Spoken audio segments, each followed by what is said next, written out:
La de independiente sería el tiempo que duerme y la dependiente el resultado de la prueba. Perfecto, perfecto. Comparar las marcas de toalla de papel para ver cuál absorbe más líquido, cuál es más eficiente en el fondo. Las marcas son las dependientes, pues porque lo que cambia es el nivel al cual va a absorber más líquido es al revés. Al revés, lo que yo estoy estudiando son las toallas, las marcas de toallas de papel. Mi variable dependiente es cuál es el nivel de absorción que presenta cada una de ellas. Esa es la dependiente, el nivel de Ese absorción. sería mi dependiente, el nivel de absorción de la toalla. ¿Afecta la cafeína mi capacidad de concentración? La cafeína sería la independiente y Así la es, capacidad de concentración la dependiente. perfecto. Esa es la idea.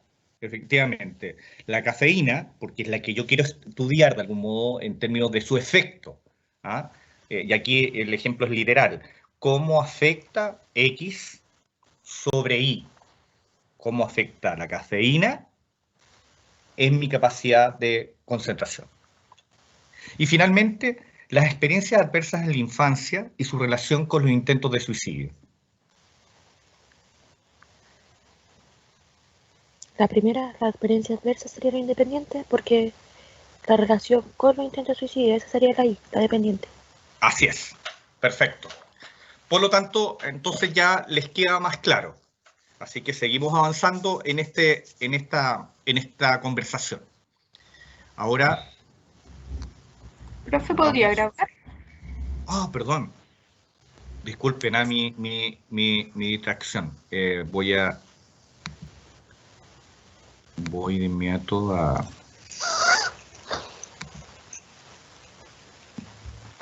Ahí estamos. Ok, por lo tanto, hablamos de variables independientes. Ya nos queda más claro cuál es el concepto que hay detrás de cada una de la variable de esta distinción entre variable dependiente e independiente. Pero por lo general, en los experimentos y en los diseños, en el fondo, de investigación, hay más de una variable independiente. Nosotros Profe, estamos parece haciendo, que no le está grabando. ¿no? Parece que no está grabando.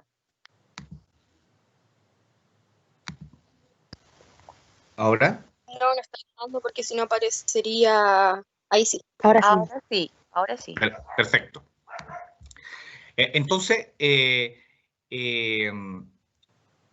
diseño más simple es de una variable independiente sobre una variable dependiente, pero por lo general, ya cuando hablamos de análisis o de diseños más complejos, se utilizan más de una variable independiente, ¿no? Es extraño que en investigaciones eh, hoy se use solamente una variable independiente. Yo creo que es posible cuando uno haga un ejercicio más básico para introducirnos en el fondo, como lo estamos haciendo ahora, claro, manejemos solo una variable independiente.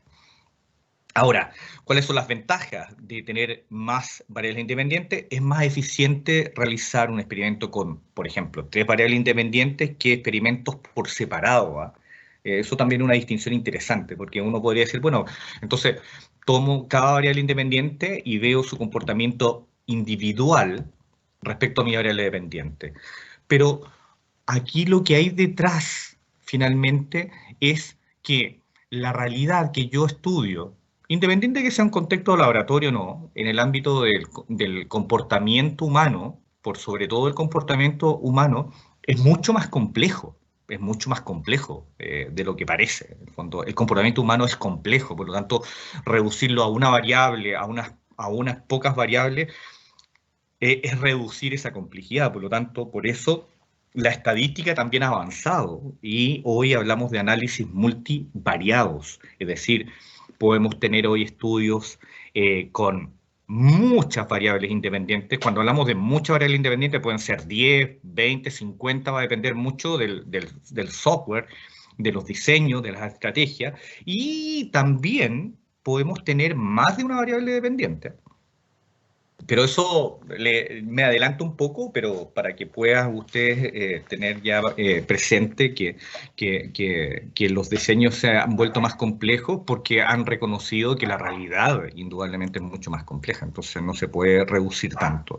Ahora, el control experimental es a menudo mucho mejor, así se dice en la literatura, por sobre todo porque acuérdense que el origen del método científico es que los resultados que uno obtenga sean generalizables. ¿Y qué entendemos por que sean generalizables? Es decir, con lo que yo estudio en un contexto determinado me sirva para todos aquellos contextos que presenten características similares. Es decir, si yo hago un estudio con personas, con niños en edad escolar en Holanda, esos resultados, a partir del objeto, de la intención, de la pretensión de la investigación, esos resultados sean extrapolables a todos los niños de edad escolar de todo el mundo. En el fondo, ese es el gran fin de la aplicación del método científico tradicional. Profesor, una consulta. Sí, consulte. ¿Por qué? Una duda. ¿Cómo podría un ejemplo donde tenga un experimento con 3 variables independientes que otro con 3 experimentos separados? No entendí mucho eso.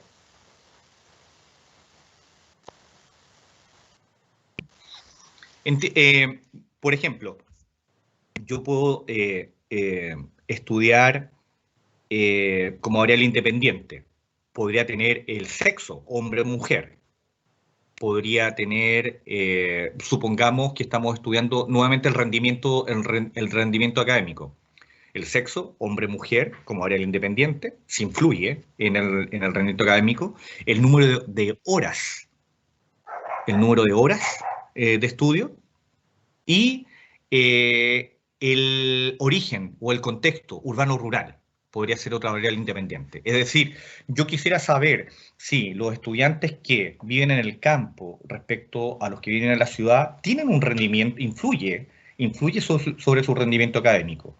Por otra parte, quiero saber si el número de horas que yo me dedico a estudiar semanalmente o diariamente influye en mi rendimiento académico. Y finalmente, si el ser hombre o ser mujer influye también en los resultados que yo obtengo en mis evaluaciones. Eso yo lo puedo estudiar por separado, tener 3 diseños o aquí considerar que son 3 variables independientes que pueden tener influencia mutua en el rendimiento académico que alcanzan las personas. ¿Me explico? ¿Me queda? Ya, pues, me quedó muy claro. Vale. Entonces, por eso Una también... duda. Sí, dígame. Porque usted dijo que se influye el ser rural y urbano, pero de ahí también podría desglosar otra variable independiente que sería caso influye positivo o negativamente, ¿o no? No, porque yo lo que quiero ver es, porque el rendimiento académico ya tiene 2 niveles probablemente. Puede ser aprobado o reprobado.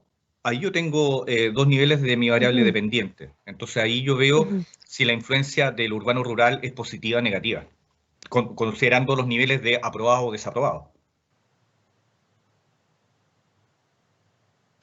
Ya, profe, gracias.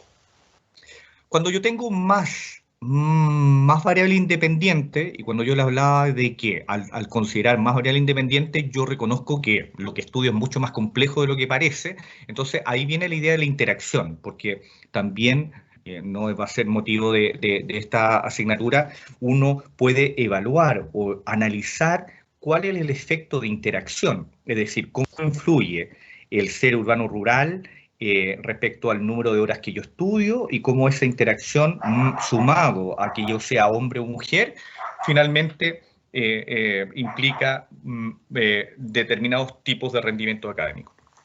A eso se refiere con la interacción. Y si ustedes se dan cuenta, lo que estamos hablando, volvamos a nuestra vida real, en el fondo. Las cosas que nosotros hacemos están influenciadas por distintas variables independientes. Que yo sea hoy amable con mis papás, por ejemplo, o que hoy ande de buen ánimo. ¿Ah? Hay hartas variables que influyen para que cada uno de ustedes ande de buen ánimo hoy, ¿o no? ¿O solo depende de una sola cosa?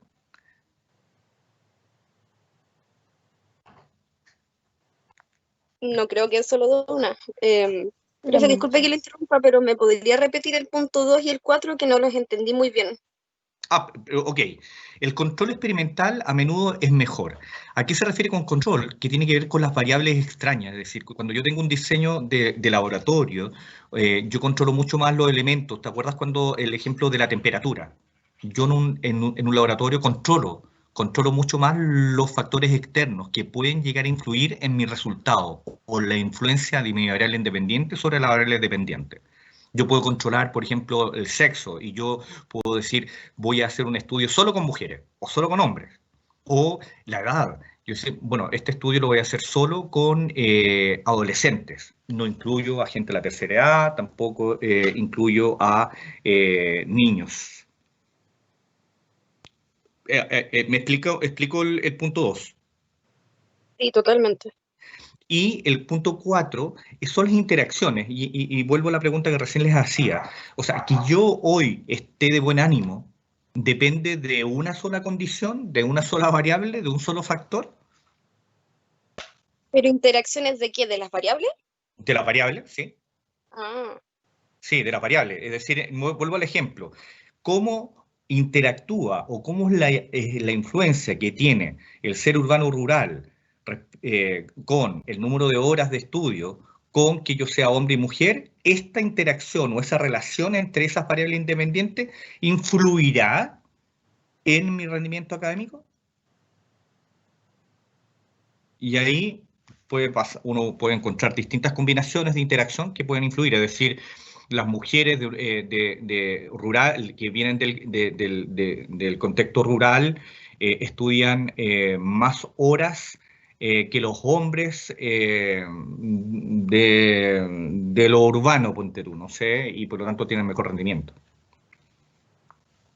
Entonces, esas son las interacciones que también nos encontramos. Y vuelvo a la pregunta, que yo me sienta bien hoy, que ande de buen ánimo, hay una serie de variables que influyen. Por eso las interacciones o el aumentar el número de variables independientes es reconocer que el diseño no puede ser tan simple como de una sola variable respecto a una sola variable independiente. ¿Explico? gracias. Vale. Seguimos. Por lo tanto, ideas clave, investigación de campo de laboratorio, lo que hemos hablado hasta el momento. Creo que hay una distinción también que tiene que estar ahí clara para todos nosotros, es que aquí también hacemos una distinción entre lo cuantitativo y lo cualitativo. Obviamente que los diseños experimentales no caben dentro de lo cualitativo. Y, bueno, la diferenciación entre investigación básica ¿Dentro de aplicada cuál? de lo cualitativo. ¿Por qué no, profe?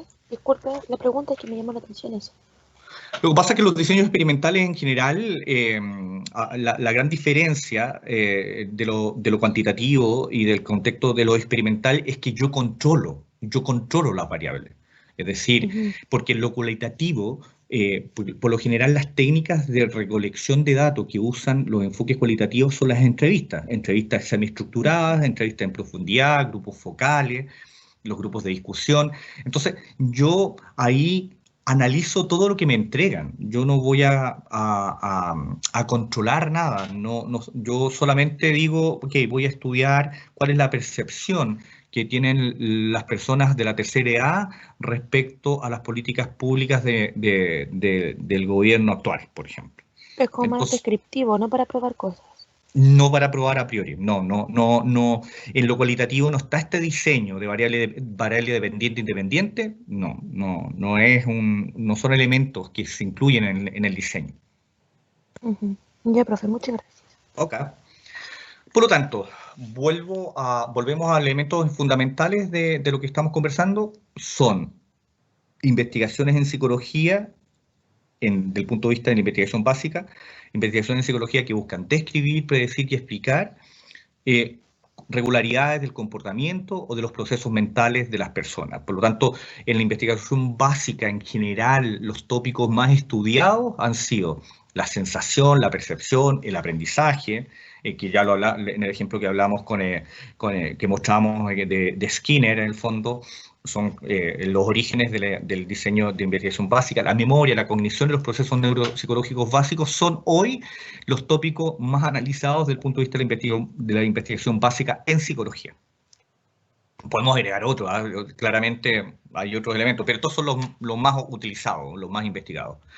Por lo tanto, en la investigación básica, yo le señalaba, aumentar el conocimiento sobre el comportamiento humano, sobre los procesos mentales, es decir, sobre lo que ya hay, o sumar más elementos, ya sea sumarnos a lo que ya se dice o cuestionar lo que ya se dice. El conocimiento, por lo tanto, es el fin en sí mismo y se desarrolla en contextos, por lo general, de laboratorio. Ya nos dimos cuenta que no solamente son contextos de laboratorio, también puedo hacer investigación básica en contextos de campo. Y, bueno, Profe, investigación... respecto al punto anterior, de Ajá. aumentar el... A ver, retrocedo un poquito, que no alcancé a notarlo. Perfecto. Y quiero preguntarle algo.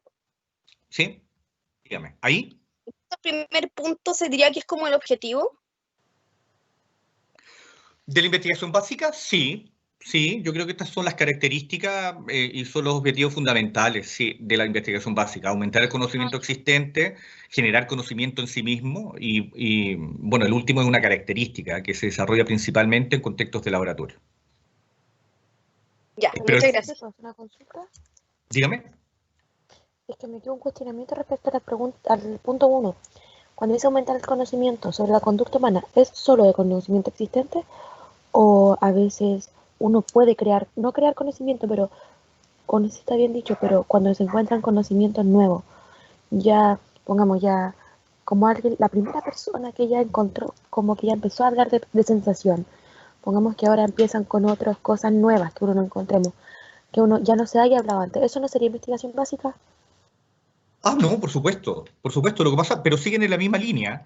En el fondo, alguien inició el conocimiento, todo lo que sea nueva información respecto a, por ejemplo, sensación, ya sea igual o distinta a lo que ya se ha escrito o se ha publicado, es investigación básica, desde el punto de vista Profesor, del conocimiento proveniente tal. pero a lo que iba, así como en el sentido. Voy a poner un ejemplo súper burdo, así como para poder entenderlo. Ujú. Cuando encuentran una nueva galaxia en el universo, eso no es como conocimiento, es como encontrar algo nuevo en sí, como un conocimiento grande junto, como no sé, pues esta sensación, percepción, encontrar otra cosa que Ah, fuera parecido a algo de eso. ¿No sería investigación básica? Sí, es investigación básica igual, porque en el fondo una nueva galaxia se suma al conocimiento ya existente de las galaxias que ya sabíamos que estaban. Entonces, cuando yo Mm, descubro una nueva galaxia, yo sumo conocimiento porque ahí acuérdense que no es solamente el proceso del descubrir, es como el resultado final, pero yo tuve una metodología, utilicé a lo mejor un telescopio de otras características, de otra potencia, que siguiendo la misma metodología de los otros estudios que se hicieron, esto cambió porque fue más potente y logramos en el fondo efectivamente identificar o descubrir, no sé, una nueva galaxia. Pero va ujú. bajo la misma línea temática, en el fondo, bajo el mismo pilar de conocimiento. Ya, profe, Ok. gracias. Bueno, investigación aplicada, ya lo veíamos antes. ¿Qué pasó? Yo creo que hay un hito importante. Hasta antes del siglo XX, la investigación básica era lo que primaba en psicología. Ujú. Pero en el siglo XX, en el comienzo del siglo XX, se cuestiona a los psicólogos. Y lo que se cuestiona es, bueno, esto que ustedes generan, esto que estudian, ¿cómo lo llevamos a la cotidianidad? ¿Cómo esto ayuda a mejorar la calidad de vida de las personas? Y ahí viene un giro, y ahí es donde probablemente aumenta la conexión entre conocimiento básico y la posibilidad de que ese conocimiento básico pueda ser aplicado en contextos de la vida cotidiana de las sociedades y de los grupos y de las personas individuales. Algo importante dentro de del diseño, continuando con nuestra conversación, algo importante dentro de las variables tienen que ser medibles desde el punto de vista de los diseños básicos. Estas variables tienen que ser expresadas numéricamente, principalmente numéricamente. Yo creo que hoy también se consideran variables categóricas. Cuando yo hablo de sexo es una variable categórica, por lo tanto es una variable importante para algunos diseños, por supuesto. Pero principalmente la idea es que sean medibles. Mi variable es independiente y mi variable dependiente. Es una condición dentro de la... Y por otra parte, lo que una de sus compañeros planteaba un rato atrás es la asociación en el fondo. Pues yo necesito también establecer, porque además de decir, bueno, ¿influye o no influye? ¿Cómo yo demuestro que efectivamente esa influencia es importante? Es decir, ¿cómo yo concluyo que mi autoestima influye en mis habilidades sociales? Entonces, aquí surge lo que ustedes ya conocieron, ¿no? Ustedes lo vieron, el coeficiente de correlación, es decir, cuál es la fuerza y la dirección de la relación que yo puedo tener. Es decir, yo aumento la autoestima, aumento el rendimiento, o bajo la autoestima y baja el rendimiento. Esa es una relación, así yo identifico el sentido de la relación.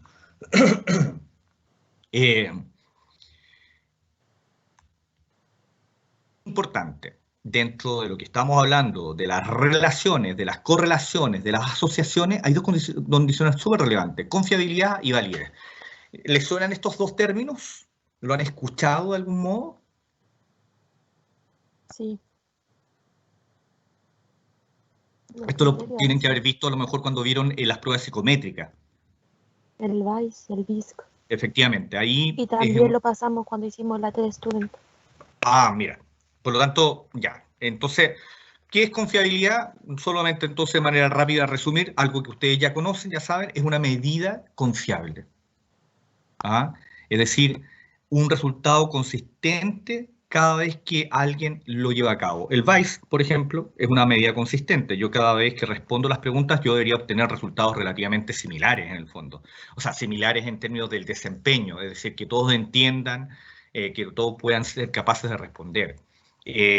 Por lo tanto, la confiabilidad también tiene que ver con, sigo con el ejemplo del VICE, las diferencias en los puntajes de las personas. ¿Es confiable o no es confiable? Es decir, que una persona quede como normal promedio respecto a normal lento, ¿es confiable? O sea, los puntajes efectivamente marcan y diferencian un grupo de otro. Eso es confiabilidad.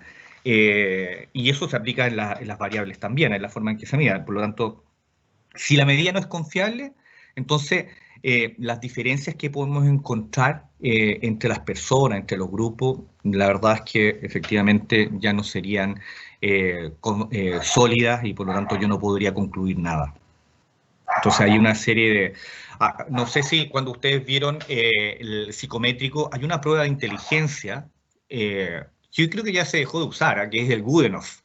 Y el Goodenough tenía un sesgo que en general tendía a evaluar muy bien, a arrojar puntajes muy altos. Entonces, hay quienes en un momento cuestionaron en el fondo esta tendencia, en el fondo, a dejarlos a todos clasificados como de tan buena manera, como tan súper inteligentes. Esas cosas que tienen una base psicométrica en el fondo, hacen también que uno pueda dudar de la medida. Los instrumentos de medida, les doy otros ejemplos. Hay instrumentos que se han construido, por ejemplo, para evaluar autoestima en adolescentes. Y hay otros instrumentos que se han usado de autoestima, que se han creado para evaluar autoestima en adulto mayor. No todos los instrumentos miden la misma variable y son útiles para medirlo en todos los grupos. Y eso también marca la diferencia al momento de yo medir las variables que yo quiero estudiar. Eso es algo no menor. A veces las personas, los proyectos, los resultados son cuestionados cuando alguien dice, oye, pero esto es un instrumento que se creó para evaluar, no sé, memoria de trabajo, pero esto fue probado no sé, en adultos, pero no en adolescentes, no en niños. Entonces, esos resultados ya no son confiables.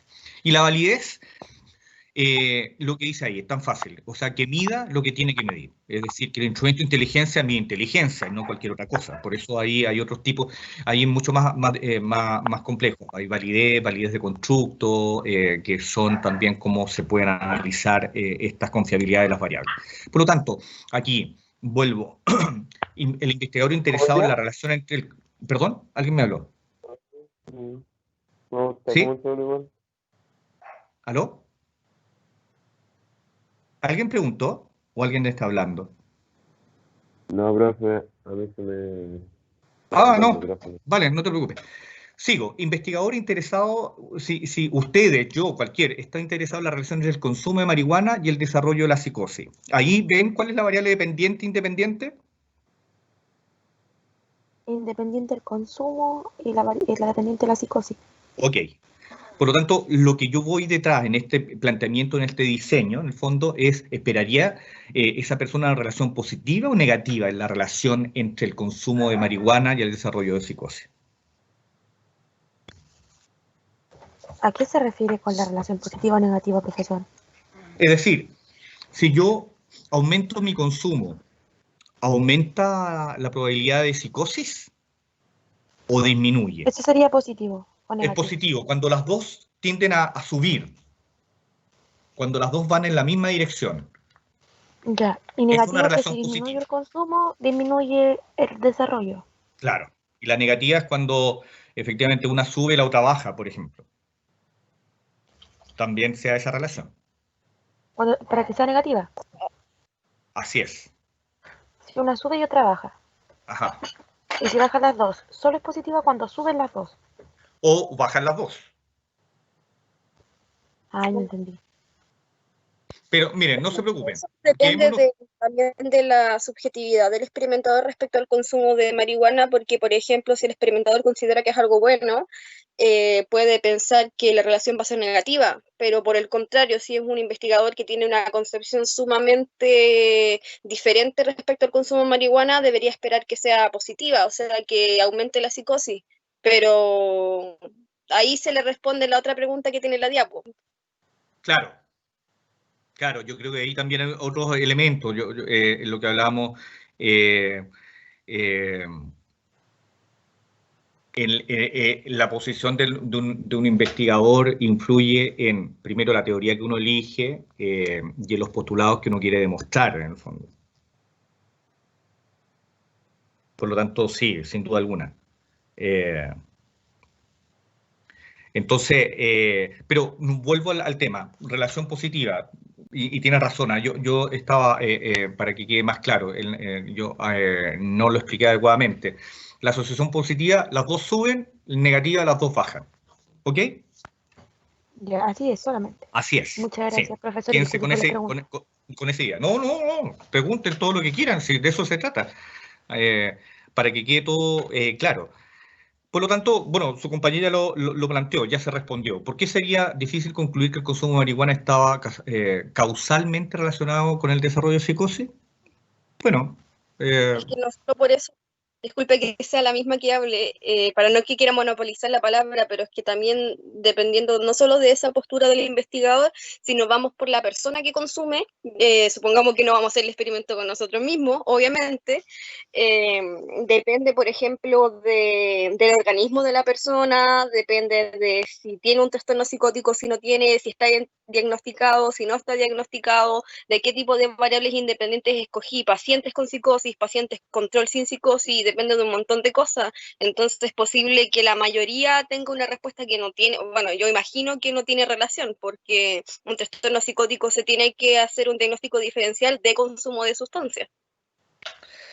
o sea, yo a tu análisis, solamente agregaría, se dan cuenta que es complejo, que hay que considerar muchos elementos para un diseño de laboratorio.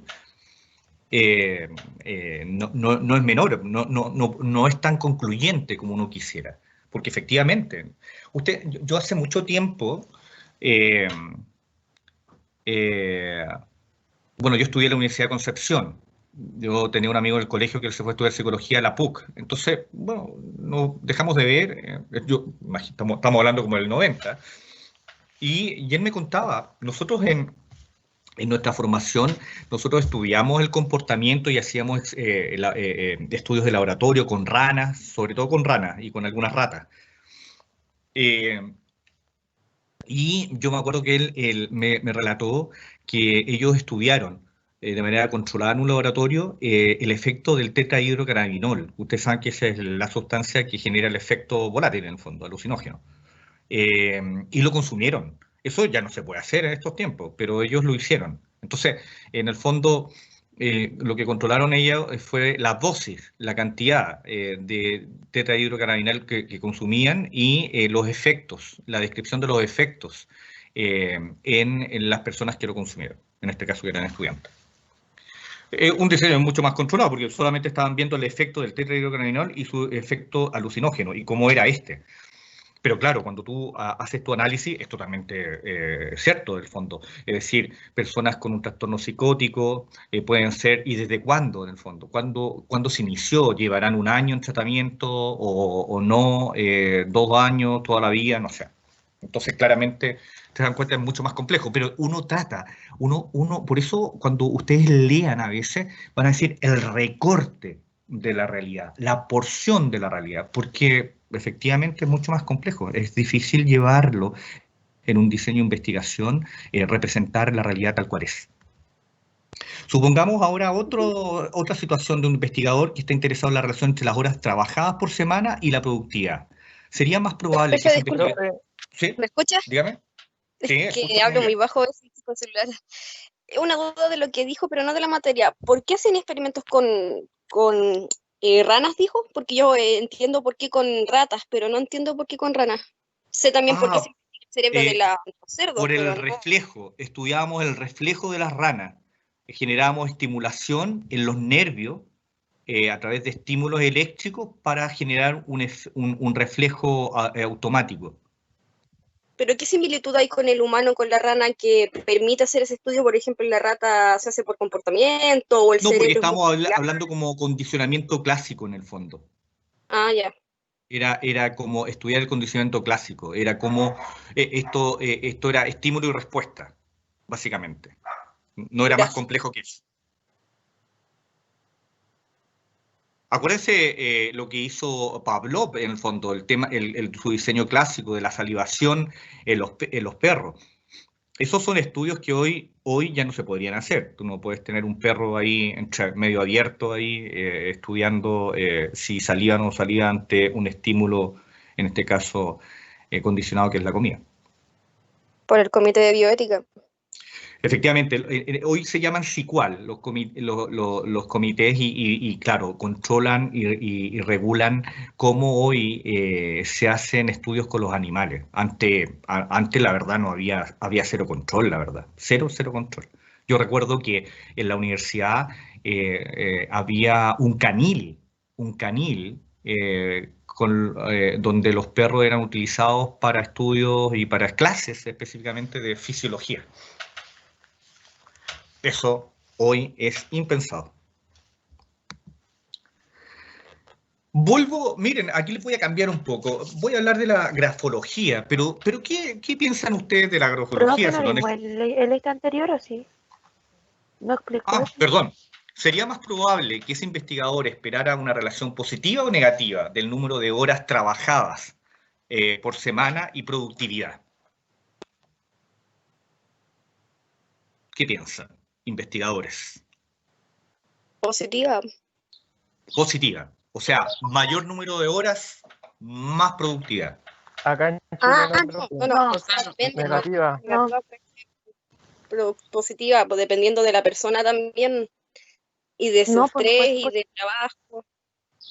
Yo Es que creo que sería al revés. el sentido común, yo creo que va en el ámbito de que, claro, si yo trabajo más, debo producir más. Es como, si yo estudio más, tengo que sacarme mejores notas, pero se dan cuenta que ahí ya uno dice, ya, la asociación tendría que ser positiva.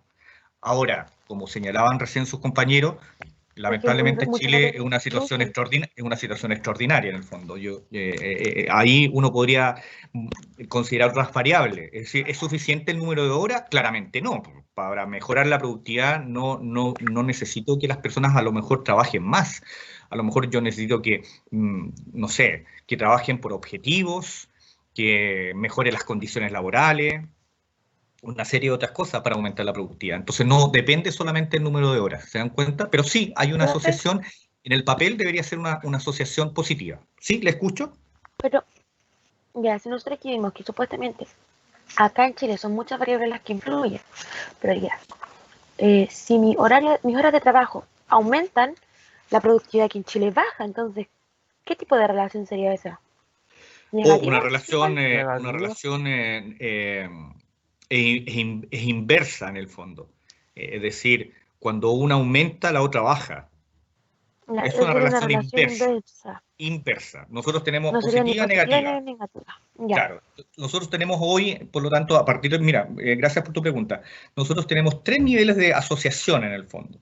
Las tradicionales, que es positiva y negativa, las dos suben, las dos bajan, o la inversa, una sube, la otra baja. Ya, sí, porque aquí son muchas variables las que influyen en O Chile sea, en sí. da para estudiarlo, sin duda alguna. Hay Ujú. muchos estudios, sobre todo en el ámbito de la psicología organizacional, donde hay estudios clásicos donde las personas en general han intentado mejorar la productividad de sus empresas, mejorando ciertas condiciones ambientales y también que puedan en el fondo favorecer la satisfacción de los empleados para que puedan en el fondo trabajar más y mejor. Pero bueno, en Chile eso podría dar para una conversación muy amplia, pero ustedes lo han dicho, es mucho, mucho más complejo, mucho más complejo. Mm. Esto bueno, lo voy a pasar después. Ah, perdón. ¿Cuál es la diferencia entre la negativa y la inversa? Porque se supone que la positiva es que ambas suben o ambas bajan, y la negativa es que una sube No, no, y no. una baja también, ¿o no? La positiva es que ambas suben. Es decir, aumento el número de horas de estudio y aumento mi rendimiento. O bajo mis números de horas de estudio y bajo mi rendimiento. Esa es positiva y negativa. Pero la inversa es que una sube y la otra baja. Es decir, yo mejoro mi autoestima y bajo mi depresión. Pero la negativa es que ambas bajan. La negativa es que ambas bajan. La positiva, Ah, ya, ambas suben. Y la ya. inversa, una sube y la otra baja. ¿Queda claro? Sí, dije Sí. que sí, gracias. Vale. Vamos a pasar un poco más rápido esto. Por lo tanto, conceptos fundamentales: constancia, comparación, aleatorización, control. Esto es lo que viene ahora que vamos a abordar. Un diseño experimental clásico de laboratorio, control de Profe, manejo. Dígame. lo anterior, la grafología, eso no lo vamos a ver, ¿cierto? No, es que lo que pasa es que esto es más Ah, ya. anecdótico, ¿ah? Porque en el fondo, si hablamos de diseño, si hablamos de estudio, de investigación, uno podría preguntarse, bueno, en términos también de la validez, ¿ah? Y de la confiabilidad, ¿la grafología predice lo que dice predecir? Aunque hay poca evidencia que apoya la grafología, ¿por qué tanta gente cree en esto? En la grafología o en las líneas de las manos o las cartas. ¿Qué hace en el fondo? Si no es tan científico, si no es capaz de predecirlo. Es muy psicodinámico, por ejemplo, va todo en contenido inconsciente. Si es que no me equivoco, por ejemplo, cuando uno hace estos test de los dibujos, uno se fija en qué tanto marca el lápiz y se traspasa hacia el otro lado, y la grafología hace prácticamente lo mismo que los dibujos. Pero el problema es que no podemos utilizar yo creo que sería diferente si en un contexto, por ejemplo, de un peritaje o algo así, o una clínica, uno utilizar una grafología acompañado de una conversación o de otras cosas, porque el problema de la grafología, desde mi punto de vista, es que solamente lo utilizan la pura grafología en sí, y eso no es suficiente para analizar a una persona, porque hay muchas cosas que una raya no te va a decir. Claro, por lo tanto, uno requiere también, por eso no es tampoco llegar y estudiar cualquier cosa en el fondo. Yo necesito también, como señalaba, tener la seguridad de que yo puedo medir, de que lo que dice medir lo mide en el fondo, a partir de lo cual yo puedo predecir. Entonces, aquí hay una distinción entre ciencia y pseudociencia, y por lo tanto, ahí es donde uno tiene que marcar la distinción. Yo necesito que sean medibles, observables, demostrables. De lo contrario, no lo puedo replicar, en el fondo. Cada uno podría llegar a conclusiones totalmente distintas. Y eso es lo que la ciencia y la aplicación del método científico trata de resguardar, es decir, rigurosidad para que el que quiera de algún modo replicarlo pueda llegar a encontrar resultados similares o distintos, pero utilizando la misma metodología. Aquí hay entonces otros conceptos importantes que vamos a discutir, que se incluyen en nuestra conversación. Diseño experimental clásico, por lo tanto, laboratorio, control o manipulación activa de una o más variables independientes. Y aquí un término nuevo, asignación, un concepto nuevo, asignación al azar de los sujetos a las condiciones de tratamiento. Entonces, aquí, ¿qué hacemos? Primero, seleccionamos deliberadamente cuáles son los valores de mis variables independientes, o más que mis valores, las variables independientes. Yo las elijo, yo elaboro las condiciones artificiales para estos valores. Es decir, ¿cómo las voy a medir? No sé, si es en el caso del arousal, que es los niveles de activación biológico. Yo puedo medir la sudoración, puedo medir, no sé, la actividad dermatológica, en algunos casos. Por otra parte, la variable no correlaciona con ninguna otra variable y asegura que los grupos sean equivalentes. Cuando yo asigno al azar, y aquí quiero explicarlo, es decir, yo estoy estudiando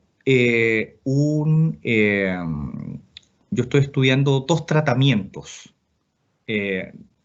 respecto a la productividad, dos intervenciones para mejorar la productividad.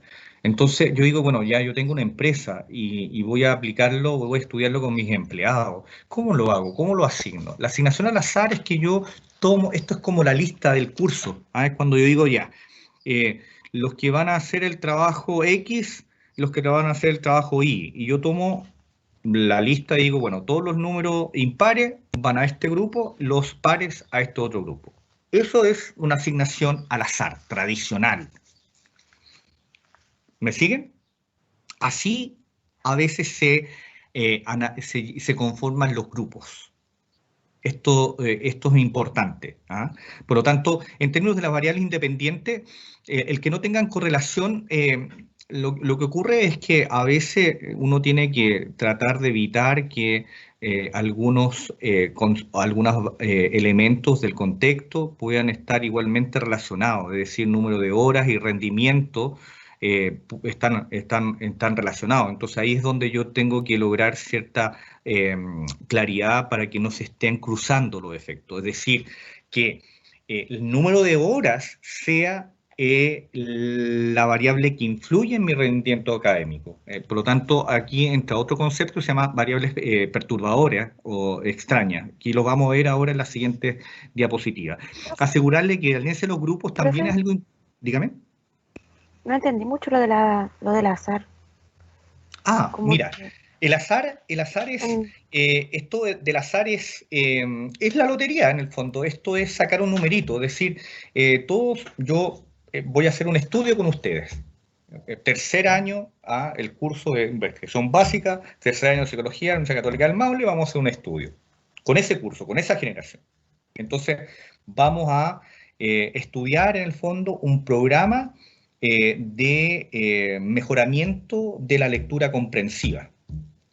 Entonces, y vamos a tener entonces, ¿cómo yo los asigno a esto? Y por otro lado, tengo otro programa que no tiene nada que ver con el tema del mejoramiento de la lectura comprensiva, es un grupo control, cualquier cosa. Entonces, si yo quiero medir en el fondo estos efectos, yo digo, bueno, ¿y cómo lo hago? ¿A quién asigno este grupo? Al grupo del programa de mejora de comprensión lectora y a quienes llevo al grupo al cual no se está estudiando eso. ¿Cómo los asigno? Y el azar implica eso. Es como a ojos cerrados.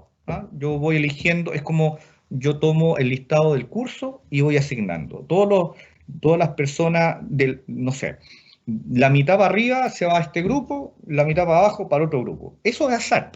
No hay ninguna condición previa. Todos tienen la misma probabilidad. Cuando yo hablo de azar, de configuración de los grupos al azar, es que todas las personas tienen la misma probabilidad de ser asignado al grupo estudio o al otro grupo que no está siendo estudiado. Sí, profe, gracias. Profe, Dígame. respecto al punto 2 de que la variable no se correlaciona con ninguna otra variable, ¿podría resumir lo que había explicado antes? Dijo antes de dar el ejemplo. Al respecto, lo que pasa es que a veces nosotros podemos tener, cuando nosotros incorporamos muchas variables independientes, cuando no es solo una, en el fondo ya tenemos 5 o 10 variables independientes, nosotros tenemos que asegurar que esos constructos, esas variables que estamos estudiando, no se solapen en el fondo, no estén midiendo como lo mismo. No sé, voy a un ejemplo. Por ejemplo, si yo quisiera estudiar cómo influye el autoconcepto y la autoestima en el rendimiento escolar, lo más probable es que esos dos constructos, independiente de cómo se midan, tengan una cuota de influencia similar en el rendimiento. Entonces, ahí uno se pregunta, dice, ¿y vale la pena? ¿Hay una distinción importante entre autoconcepto y autoestima para separarlas como variable independiente y su influencia en el rendimiento académico? Si uno revisa, y le insisto, yo vuelvo a reiterar, esto es conocimiento, es algo sobre lo que ya ha sido estudiado. Yo reviso lo que se ha estudiado, yo digo, mira, en general se ha dicho que son constructos muy similares, por lo tanto que miden más o menos lo mismo. Entonces, ¿vale la pena meter esas dos variables independientes? Yo puedo decir, no, la verdad es que como interaccionan, como miden más o menos lo mismo, yo dejo a uno de lado. No va a influir mucho en mis resultados, porque miden más o menos lo mismo. ¿Me explico? Sí, totalmente. Gracias. ¿Profe? ¿Profe? Sí, te escucho. ¿A qué se refería cuando decía que yo elaboraba condiciones artificiales para mi variable independiente? Las condiciones artificiales para mis variables independientes, bueno, yo puedo, en laboratorio en general, las condiciones son artificiales. Es decir, las mediciones en general son controladas. Cuando yo controlo en extremo el laboratorio todas mis variables, yo las estoy artificialmente manipulando, en el fondo. No es un contexto natural. Entonces, A mi eso se variable, refería, que no era un natural, ya. a eso se refiere, sí. Sí, yo controlo. Cuando yo controlo en exceso, se vuelve mucho más artificial el contexto. Los diseños experimentales son más artificiales porque efectivamente hay elementos que no van a estar presentes. Porque yo los voy a controlar. Yo no quiero que la temperatura, por ejemplo, influya. Yo no quiero que el ruido influya.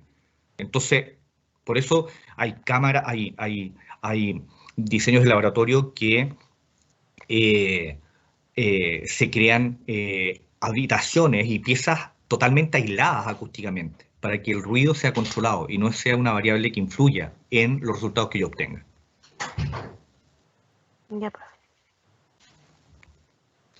Otras características de los diseños es el grado de validez interna, y eso tiene que ver con las variables perturbadoras o extrañas, y garantizar la inferencia de las hipótesis explicativas, y en ese sentido que las inferencias, aquí lo más importante en términos de la covariación, es decir, yo parto de la base que mi variable independiente influye en mi variable dependiente.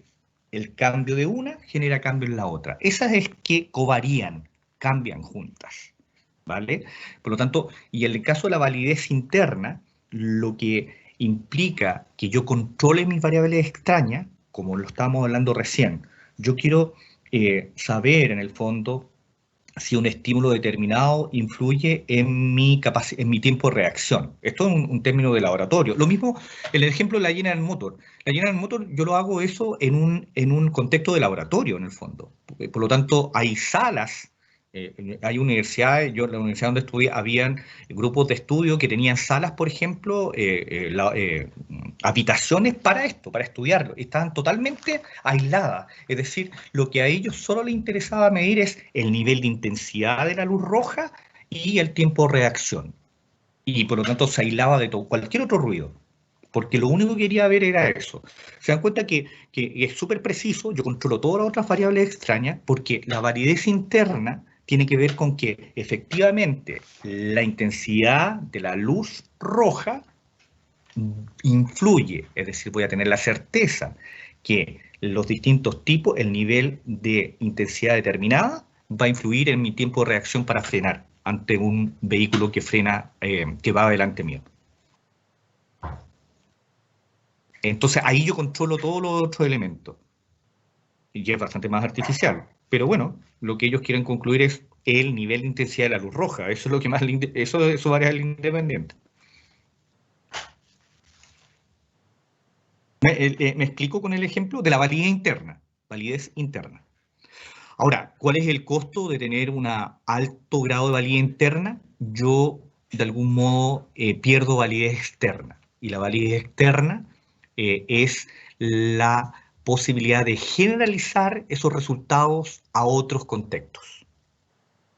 Y ahí, la verdad, bueno, lo que estamos conversando, es decir, yo tengo una alta validez interna en términos del nivel de luminosidad de la luz roja, de freno, para que, que influye en el tiempo de reacción.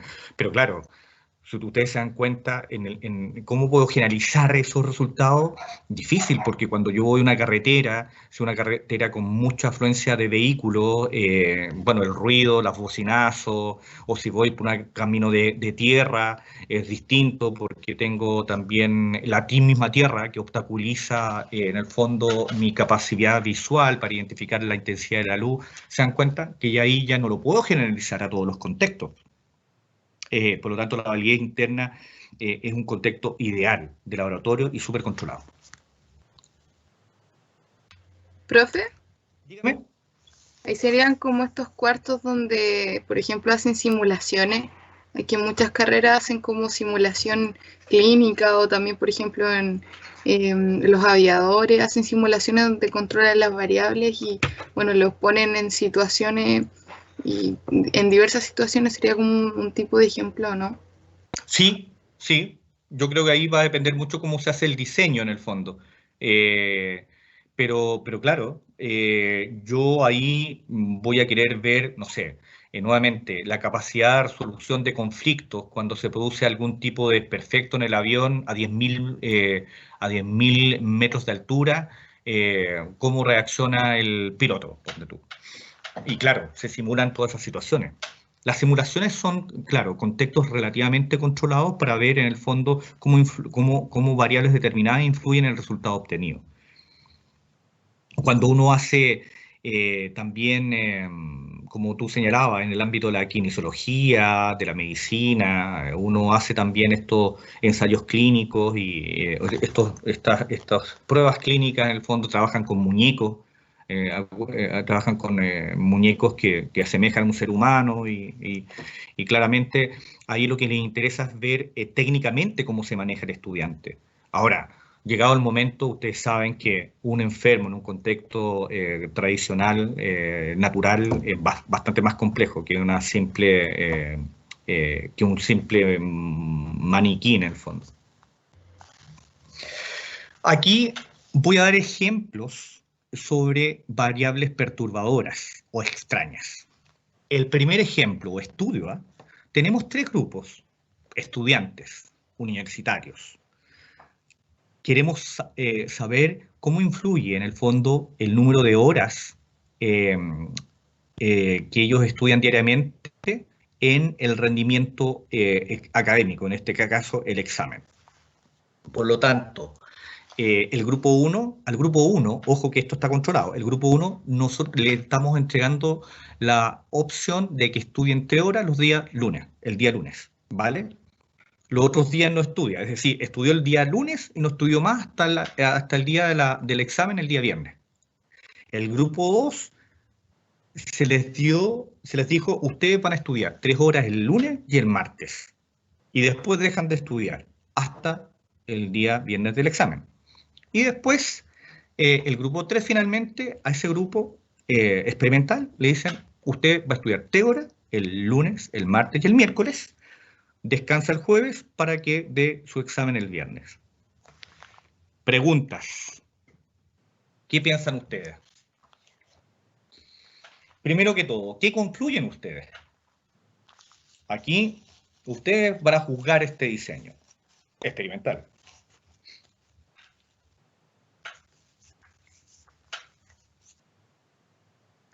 Que el que estudió los 3 días le va a ir mejor.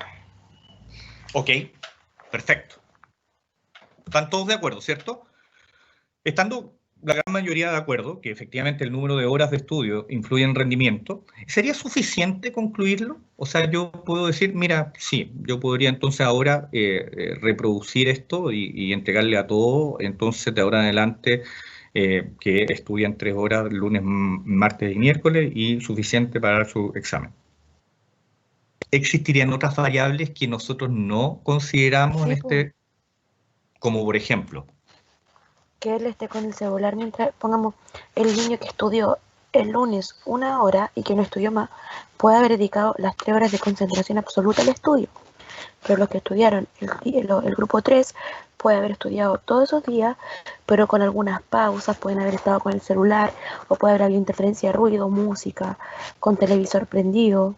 Uno no sabe, entonces puede que a uno del grupo 3 le haya ido mucho más mal que el del grupo 1 que estudió. O puede que el ritmo de estudio del grupo 3 haya estudiado, no haya alcanzado a estudiar toda la materia, todo lo que quería en esos 3 días de 3 horas, y sí lo haya hecho el que solo estudió el día 1. Es un buen punto. ¿Se dan cuenta? Ahí hay variables perturbadoras, a eso se refiere. Es decir, los diseños experimentales pueden controlar las variables que a mí me interesan, que eran variable independiente, variable dependiente. Pero sí, yo tengo que tener mucho cuidado en eso, en la práctica, en el ambiente, donde estudió.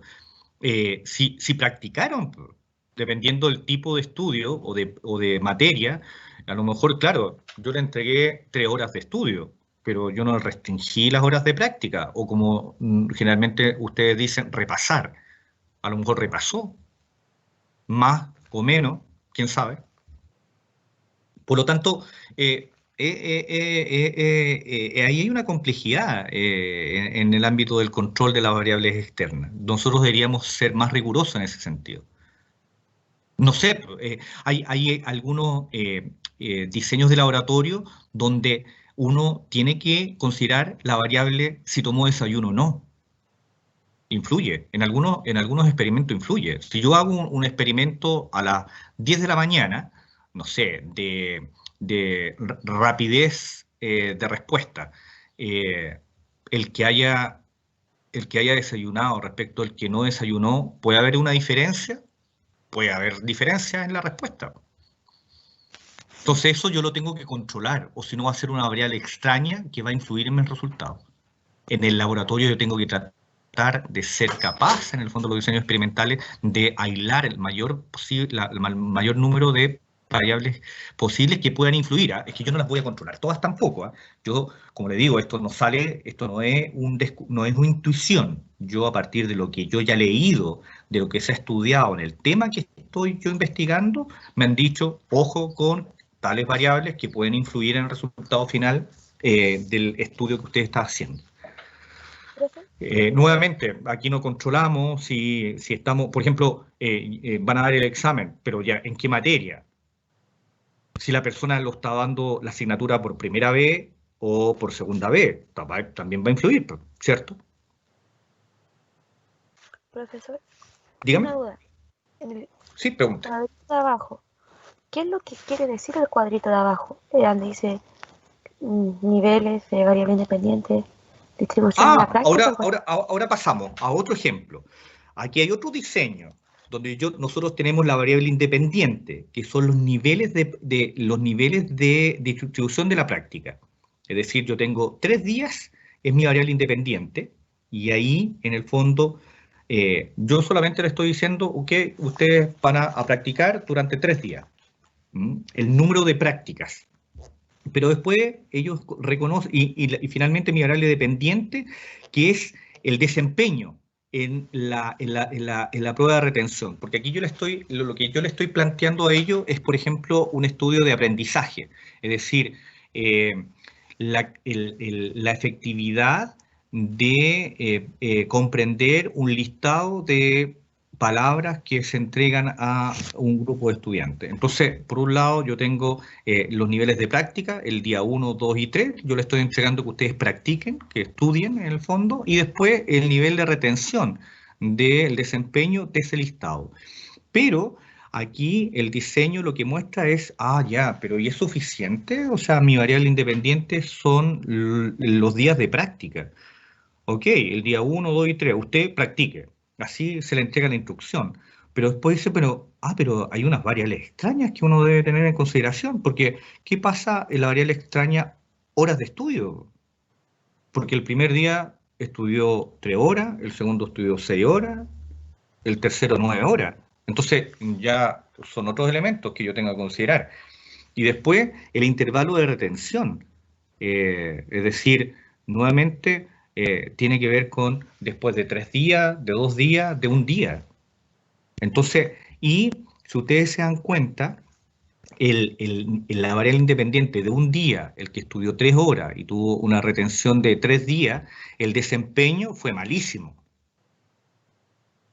Después, el otro nivel fue un desempeño promedio y el otro fue espectacular. Por lo tanto, aquí nuevamente, en las pruebas de retención, de memoria, que son también habituales, esto es memoria, acuérdense que en investigación básica los procesos cognitivos básicos fundamentalmente son estudiados, y en este caso la memoria de retención es un ejemplo que estamos viendo acá. Entonces yo les entrego a ustedes un listado, les digo que practiquen, y no es suficiente, porque yo les digo, ok, van a practicar 3 días, pero ¿cuántas horas?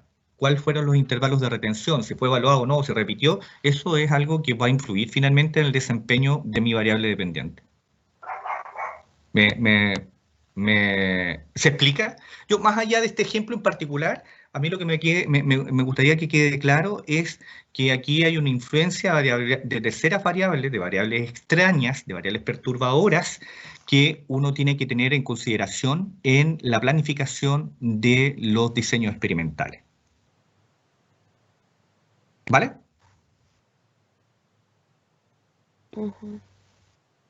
Perfecto. Yo creo que estamos bien, ¿o no? Por la hora. Sí, profe.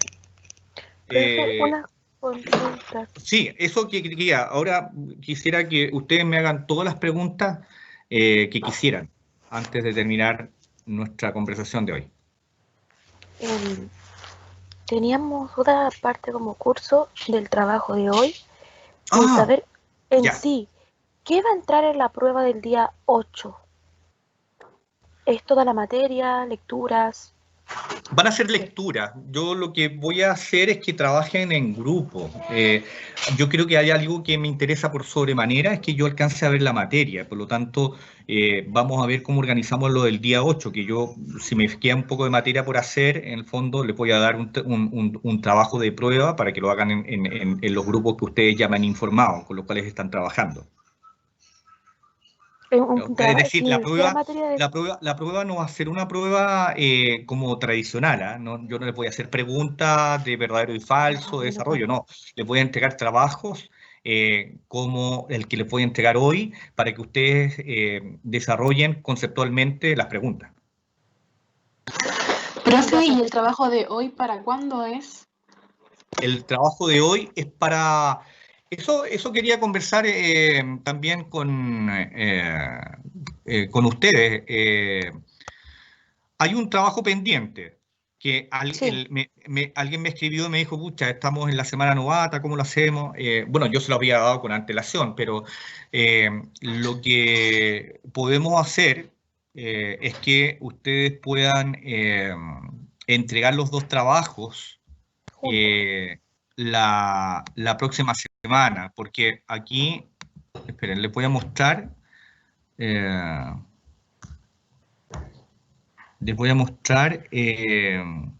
qué se trata el trabajo grupal 2. ¿Ahí lo ven? ¿Aló? Sí, profe. Ya, sí, profe. Perfecto. Este es su nuevo trabajo grupal. Esto es solo revisar el libro que yo ya les envié de Arnaud Gras, el de diseño experimental en psicología, que ya está en la plataforma y todo. Lo cambié, o sea, volví repetí y están en dos lugares está los artículos y en este caso el libro. Entonces, le estoy dando en este caso 6 preguntas para que ustedes las trabajen en los grupos que ustedes llaman informados. Ya, Eso es todo. profe. Eso es todo. Ya. Eso sería para la próxima semana. Por lo tanto, Profe, ¿cuál es el libro, perdón? se llama Diseños Experimentales en Psicología. Está como un archivo PDF Sí, en, sí, lo en la tengo. UC, en la plataforma. Ese es el Gracias, libro, solamente en ese libro se tienen que basar. Lo único que cambia es que cuando yo les pido ejemplos, los tienen que obtener de otra fuente, no del libro. Ya. ¿Pero pueden ser creados o tenemos que sacarlos de algún lugar? O sea, pueden ser creados o pueden hacerme la referencia. Ustedes pueden ya. decir, mira, un ejemplo de diseños de tratamiento contrabalanceado es el estudio tanto. En lugar de escribirlo, ustedes inclusive me pueden dar la referencia. O inclusive me pueden enviar, me pueden adjuntar el artículo donde ustedes lo sacaron, para que ustedes no lo describan. ¿Vale? Ya. Entonces aquí... Sí, pero sí. ¿El trabajo tiene APA? ¿Perdón? En el caso de que se saque la información de otro texto, ¿sería con APA? Sí, sería con APA. Y Profe, lo no otro... me escucho. Bueno, ya. Profe, entonces sería este trabajo y el anterior, Así es. para el jueves. Para el jueves, sí. ¿Alcanzaron a avanzar sí con el otro? ¿Algo? Sí, profe.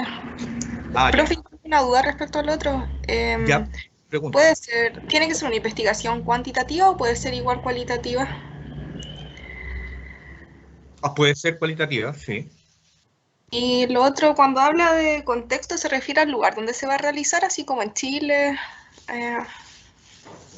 ¿O no? Sí. Ya, eso era. Gracias. Sí, haga todas sus Profe, preguntas ahora. Hablan Cuando, sola, o sea, dale. esto era Yo hablo el mucho. trabajo grupal 1 era un poco lo que conversamos en las clases anteriores, es decir, ustedes me pueden decir qué les interesa, cómo lo hicieron en el grupo, discutieron, la verdad no discutimos nada, nosotros planteamos de inmediato el problema en el tal contexto, esta es la explicación que nosotros creemos que hay sobre el problema. Yo ahí les señalé que pudieran hacer referencia de 2 citas en el fondo, no es más que eso. A mí lo que me interesa un poco más es que se den cuenta cuál es la lógica que hay detrás, más que la rigurosidad de que citen y citen. Sí, profe, esto lo va a subir ahora. O sea, ahora que cortemos la llamada, va a subir la clase y el trabajo, ¿verdad? Sí. Ya. Profesor, Gracias. Ok. una duda. Sí, Cuando en pregunto. el trabajo anterior dice, en la pregunta de investigación, aplicar la idea analizada en clase es crear nuestra pregunta de investigación en base a todo lo que se explicó en la clase sobre